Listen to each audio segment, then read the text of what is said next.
Hello everyone, this is Edward Zier here and I'm sitting here with the amazing Michael Mourad from Pace Pallet Services. Say hello to the audience, Michael. Hello everybody. Hey, now this is a very interesting interview, a very important character I work with. Michael Mourad is an amazing entrepreneur from a company called Pace Pallet Services, and if you're from Sydney, he's got a factory based in Wetherill Park and he manufactures pallets for big companies and custom design pallets, and he's an amazing entrepreneur with, how many staff have you got, full-time staff? We've got about a dozen people here, Ed. Dozen people, full-on entrepreneur. He has built a manufacturing business in Australia from scratch that is growing today, and that's quite a rare thing in today's economy, and I think got several reasons for interviewing Michael today. A, I want to hear his amazing story, but B, love to hear his views on what manufacturing is doing in Australia and what can be done to improve it. So, Michael, this is your show. How did you get here? How did you build such a successful business, Michael? Thanks for the introduction, Ed. We started business back in 1998, and started out as a part-time business operating out of a garage at home. And operating out of a garage. Out of a garage, yeah. It's a similar story to many businesses around the world. Bill Gates, I think, started in a garage, didn't he? Yeah, I believe he did. We basically started out as a transport company providing pallet collection services, and from there, we slowly evolved into providing collection and repair services. And we thought, well, if we can repair pallets, why can't we manufacture brand new ones?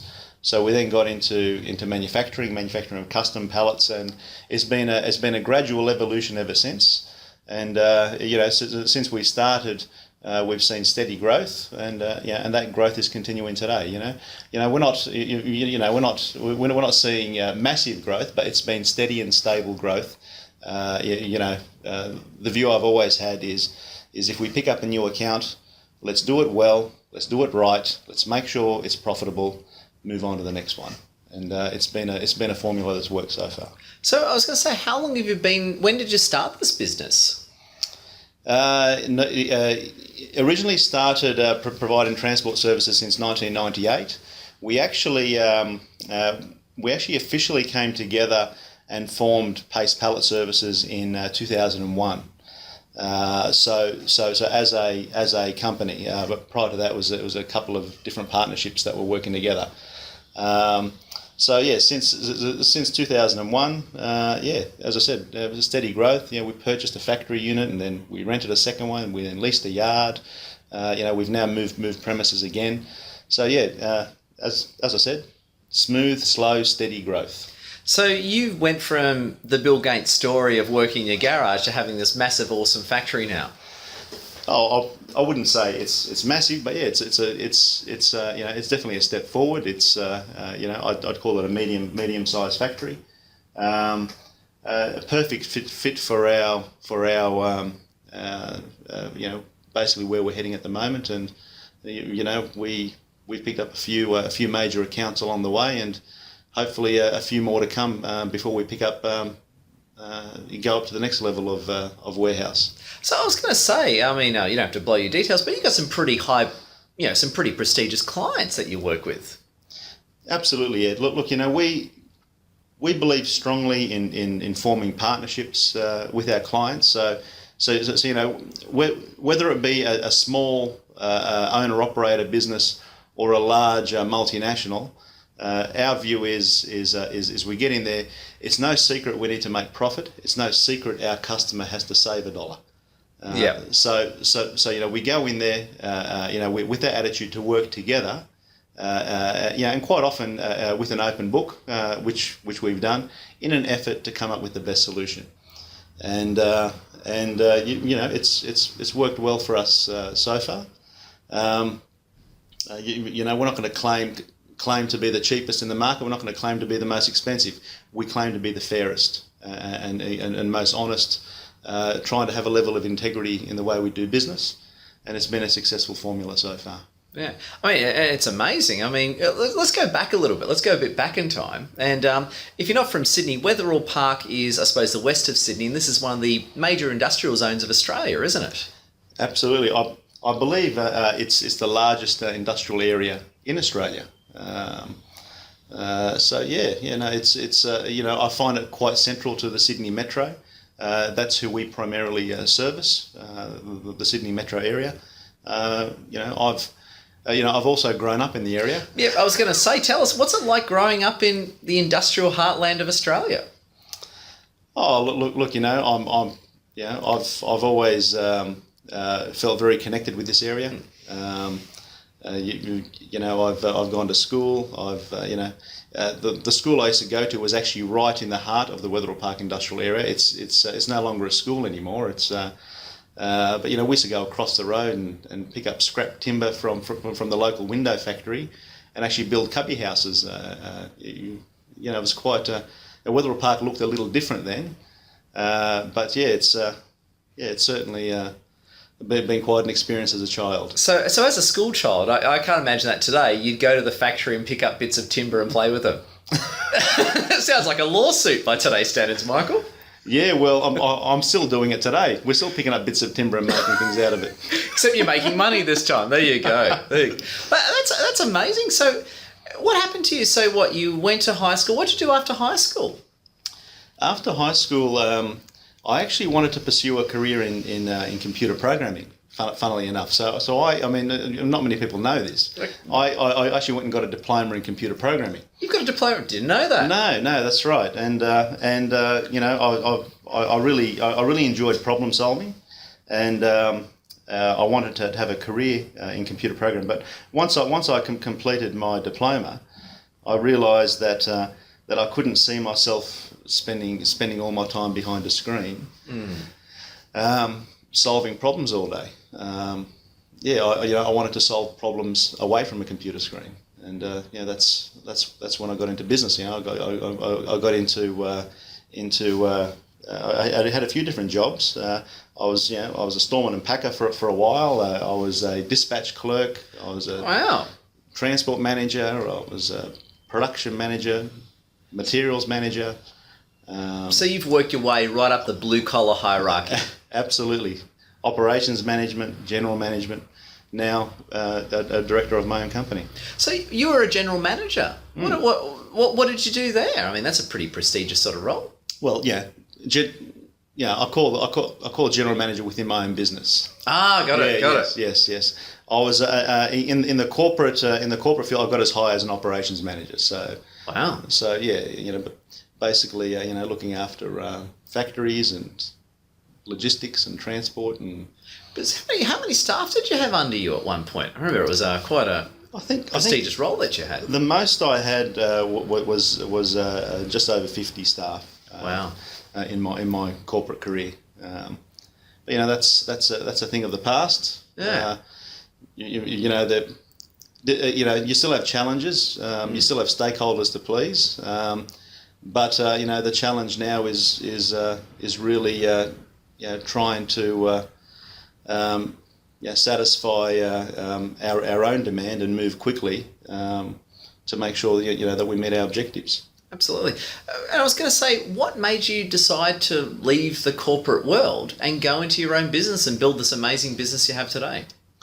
I guess it was a number of things. As I mentioned, in 1998, the business was in its infancy. I was actually doing it as a part-time job on the weekends. So the birth of the business. You're a naughty moonlighter, weren't you? Yeah, actually came about prior to me leaving the corporate world.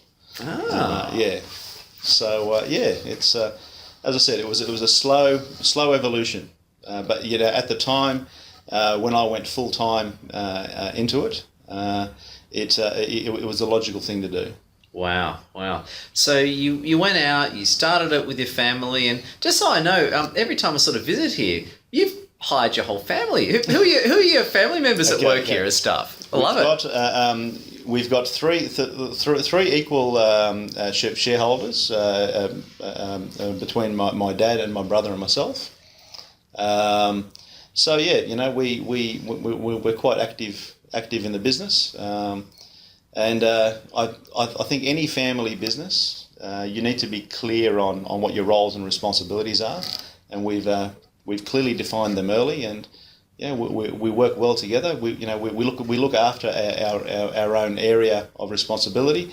We sometimes have to tread on each other's toes, but that's. But you've been doing that your whole life, so it's okay, right? It's okay. Yeah. We all find a way to figure things out, and if we have to step on toes in somebody else's area for the benefit of the business, we do it, and as long as we're all seeking the same goal, it all works out well in the end. I love it. And I suppose the big thing that obviously that brings us, especially at this point in time, is that, we've been, together working on the shared project with the Cumberland Business Chamber. Yes. And just suppose at this time we're both on the board of Cumberland Business Chamber, Michael, Mourad and myself. And, really the Cumberland Business Chamber is about building business in the Western Industrial Heartland. Yes. And I imagine manufacturing, of course, in Australia, we have had the recent closure of car plants, SPC case going on at the moment at the time we do this. Manufacturing in Australia, it's not you wouldn't say it's a positive picture, isn't it? No, look, it's of great concern, especially to companies like mine, which form partnership with larger manufacturers. It's very concerning to see how many of my manufacturing customers have decided to shut shop. It's too expensive. Labour, etc., is too expensive to produce in Australia. Let's shut shop. Let's send it overseas, and we'll just be a sales and distribution business in Australia. And I've seen it happen over and over again. We still get the pallet business, but it's sad to see those clients now opt for an imported version, and we're losing all that skill, all that expertise in Australia for it to go overseas, and it's just it just concerns me. I don't know what the solution is, but it just concerns me greatly what the future of manufacturing in Australia is going to be like. Here I am working very hard for many years to build up to build our humble family business. What will the face of manufacturing in Australia be for my children? What is the future? I'm hearing a lot of distressing stories from my clients. The cost of energy, the cost of labour, the red tape. The manufacturing is all over the headlines, but what is being done? Being a small to business, medium business owner, it's very easy to be so focused on your own business, head down, keeping an eye on the bottom line, trying to keep your head above water, and venturing outside of that comfort zone, dealing with the bigger issues. You generally don't have time for that, and I've been in the boat. I've been in that boat. Joining the Cumberland Business Chamber has given me an opportunity to get my head out of my own business and do that little bit more. Yes, it eats into my personal time, but it's what you do to actually see if there are more businesses like me that would just do that little bit extra to get out of your own space and see if we can tackle the bigger issues and have a voice. And I feel the local business chamber is the right place for that because it is local. I know there are other larger organisations, but I feel that the Cumberland Business Chamber was the right choice for us to have a local voice. And this is our first opportunity to actually get out there and see if we can make a difference. Yeah, no, it sounds amazing. I mean, you've identified a few issues. I mean, there's been increasing energy costs. Yeah. Some of your clients are going overseas. I mean, in short, what do you see as the big challenges to Australian manufacturers? Ed, I think everybody's talking about efficiency. You can only get so efficient. If you're running your margins tight and you're running your overheads tight and you're as efficient as you can be. Yes, you might be able to squeeze a little bit more here and there, but you've got nowhere to go. You've got nowhere to go with your margin. Okay, I can't increase my price. You've got nowhere to go with your overhead. Okay, I've squeezed my overheads already. There's nowhere to go. Okay, more efficiency. Okay, if you've done your best to get yourself as efficient as you can, where do you go? There's nowhere else to go. You can't tweak your okay, I'm going to up my price. It's difficult enough to be competitive as it is. It's something I don't know the answer to. Yeah. So you're up against pressures of, again, you can only charge so much or you just won't get those big deals. Absolutely. There are certain costs that are on the rise. So I guess you're being squeezed from the top line and also your bottom line. Absolutely. And I think it is a big issue because obviously a lot of Australian manufacturers have felt that pinch.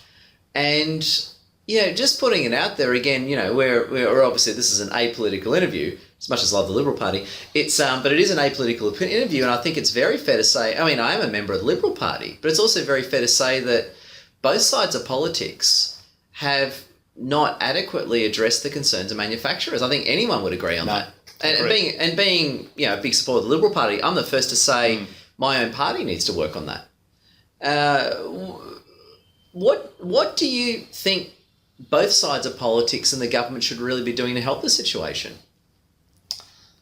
Ed, I don't have a solution. I'll be honest with you. I'm one of these people that's been caught up in my own world, and in recent times I'm starting to stick my head out and get more active at a higher level. But it would be nice if both sides of government could listen to the masses and understand what the issues are. If energy is hurt in a particular industry, well, why can't we have the cheapest energy in the world? Why does our energy have to be so expensive and so heavily taxed? Our industrial relations laws. Okay, some industries are doing extremely well. In terms of their salary packages. Is that sustainable? What's in the better interest of the nation? Sustainable industry, or let's get the best for our staff today. It needs balance. It can't be too far on either side. Yeah. I don't have a solution. All I can say is I would just like to see more businesses like myself get out of our comfort zone and out of our space, and it can be very difficult when you're fighting to maintain a bottom line, and it is a fight sometimes. I totally sympathise with that.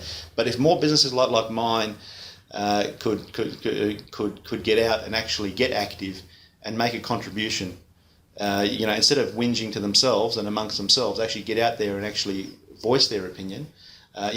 Come out to it.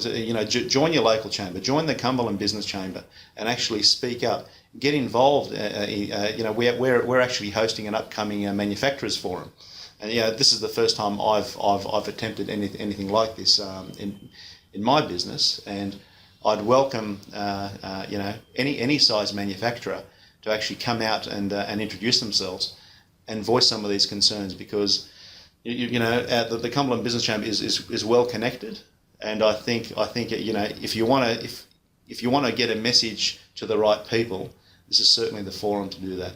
And I think you've touched on a very good point there, Michael. Is that again, it's one thing to in inverted commas bitch to your buddies. And it might be stress relieving in that moment, but what actual good does it do in informing government of what needs to be done? And I think it's a very fair comment. Like, again, as I've said, I'm not hiding this. I'm a member of the Liberal Party. But I say this as well. Only in the media today, we can see both sides of politics pointing fingers at each other as to where the car manufacturing industry has gone. Not one of them yet has stepped forward and said, where did we go wrong 20 years ago? And I know we've sort of spoken about this. I mean, maybe if we just pick on the car manufacturing industry for the moment, you would agree with the fact they did not go broke yesterday. They started going broke, 20 years ago? Look, I think we lost the car manufacturing industry a long time ago. I think it's too far down the track. The car manufacturing industry it's really just a final assembly of a car in Australia. How much of the car is really Australian? Okay. How much? I wouldn't know. Tell us. I wouldn't know either. But you buy an engine from this country, you buy these components from another country, you buy these bits and pieces, and we have a factory in Australia which does the final assembly. Oh, it's Australian made. I think we need to go right back to the raw material. Okay. We're quite happy to be digging dirt out of the ground, and basically put on a ship, and is that what we are? A country that's only good for digging up dirt out of the ground. I think we need to look at all the value adding processes of smelting that metal, or whatever the raw material is, then value adding it into the downline manufacturing processes, and then it may turn into a car or into a fridge or an air conditioner or whatever it might be. But if our government can help us go right down the line and follow those value add processes all the way through, then I think there's some real opportunity for Australia. It's too easy just to dig out a bit of dirt, put it on a ship, send it away, and then we buy a car from somewhere else. Yeah, it's just too easy. Yeah. I mean, and obviously, any logical person, when hearing the facts presented in that light, you shake your head. It just doesn't stack up to any form of economic rationalism, doesn't it? Absolutely not. And Ed, I'm a small business owner, again, trying to keep my head above water, like many others, but I don't have the answers, but I would love to see the brain power that we have in this country come together, and put your ideas on the table, and let's give the government some real meat as to how to help the manufacturing industry in Australia. Yeah, Michael, I think that sounds great, and I think this discussion's been very compelling and really understanding, I suppose, the concern of a successful manufacturer like yourself. And obviously, you're not like a wingnut or anything on the edge. You're not like a fringe character here. You're obviously speaking the voice of the masses, and only one needs to visit the ABC News website or pick up a paper to see the state of disarray that the Australian manufacturing industry is in. Absolutely. Yeah. Michael, this has been a great interview. I've got to say, this has been very, very good content. It's been amazing not only hearing your story, but also the challenges that we have to contend with. I was going to say, anything you sort of want to close on with the audience? Any bit of advice that you give to people in your position, or, any compelling tidbits? Ed, I guess if there's one thing I could share, I like to conduct my life and my business following a few simple rules. And I have these rules in my notes on my phone, which I sometimes look back just to remind myself on how I want to conduct myself in life, and I wouldn't mind sharing it with yourself. I'd love to hear it. And the whole world's going to hear it. Okay, my first rule: enjoy life. So regardless of whether it's personal or business, we need to enjoy life. Let's not forget that. Love it. My family always comes first. Brilliant. Be present, take care of my health, work hard and play hard, have integrity in the way I conduct myself in my business, communicate, foster creativity and ideas, use a planned and structured method for managing my business, grow and develop my staff, trust and respect those who have earned it. Make the tough decisions. Reward performance and results. Challenge myself and the things I don't agree with. Do not accept mediocrity, and be positive. That's it. That's amazing. I think we should swap jobs, Yeah, it's amazing. One thing I really like from that, I loved your bit about mediocrity. And obviously, you being the successful man you are today is a result of you not accepting mediocrity. No. I mean, not many people, let's say, come from, a working class background in this part of town to build such an amazing business like you have. Ed, it's if there's anything left, you can be as motivated and as positive as you like, but at the end of the day, you just got to be committed to it. Motivation peaks and troughs. As our energy does, we just have to remain committed to it, and that's what I've done. It's a consistent commitment, not giving up, working through the tough times and the good times, and you'll be there. So we're still here. We plan to be here for a long time further, and I hope I've imparted some of my life lessons anyway. Michael, it's been an amazing interview, and thank you very much. And I think it's very interesting. Obviously, we've got to tell the government what's going on, so both sides, both the left and the right of politics can come in and help us. And some very, very good lessons to close on. Commitment is everything. Absolutely. Michael, on behalf of Edwards here, Small Business Marketing Mentor, thank you for the amazing interview. Thank you for the opportunity, Ed.